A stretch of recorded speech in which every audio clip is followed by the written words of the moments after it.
Chapter 3. A City on the Sea. On the 10th of April, 1912, the Titanic left Southampton in the south of England. The ship went to Cherbourg in France, and then to Queenstown, near the city of Cork in Ireland. A lot of third-class passengers got on here. Then the Titanic went west towards New York. On Sunday, the 14th of April, Colonel Gracie got up early. He had breakfast, finished reading a book, and talked to his friends, Mr. and Mrs. Strauss. On the boat deck, Mrs. Astor talked to Thomas Andrews, the designer of the Titanic. "I know all about this ship," he said.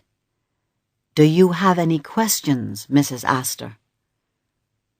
"Yes," she said.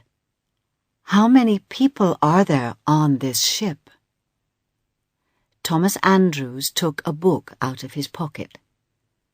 "Let me see.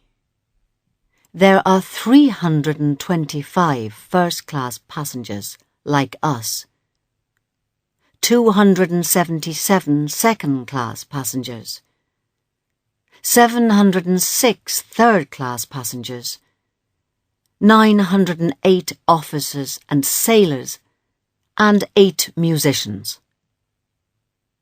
"My goodness! We're like a small city, aren't we?" Mrs. Astor put her hand on a small boat on the side of the ship. "How many of these lifeboats are there?" 20. 20? Mrs. Astor said.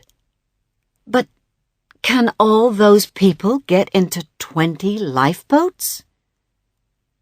"No, of course not," Thomas Andrews said quietly. "But don't be afraid, Mrs. Astor. We don't really need the lifeboats because the Titanic can never sink. It is the safest ship in the world." The president of the White Star Line, J. Bruce Ismay, was excited about his new ship. He talked to Captain Smith. "How fast can the Titanic go?" Bruce Ismay asked. "About 23 knots, Captain Smith answered. "But we're going about 18 knots now. We don't want to arrive in New York a day early, do we?" "Why not?" Bruce Ismay laughed. "Come on, Captain, let's get there early. The Titanic is going to be famous."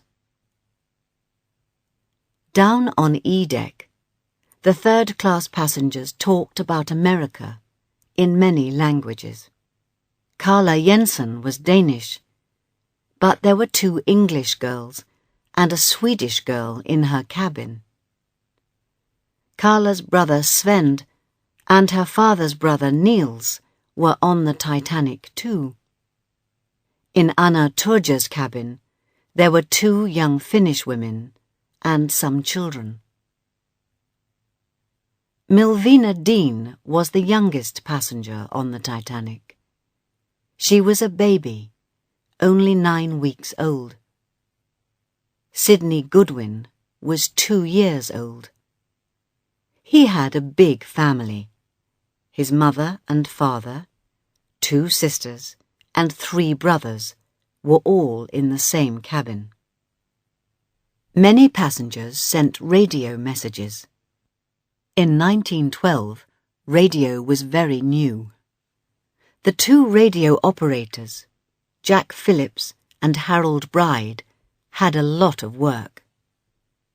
In 3 days, they sent 250 messages, and more messages came in, from New York, from Southampton, and from ships. A lot of the radio messages from ships talked about ice.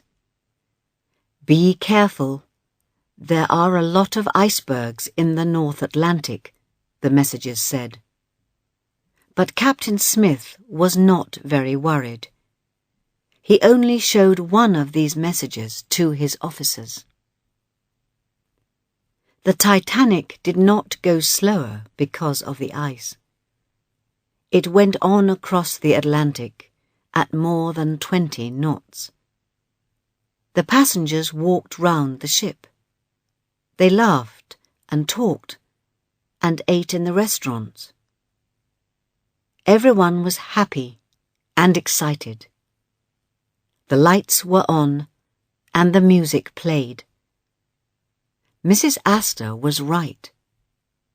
The Titanic was like a small city, far away on a big, cold sea.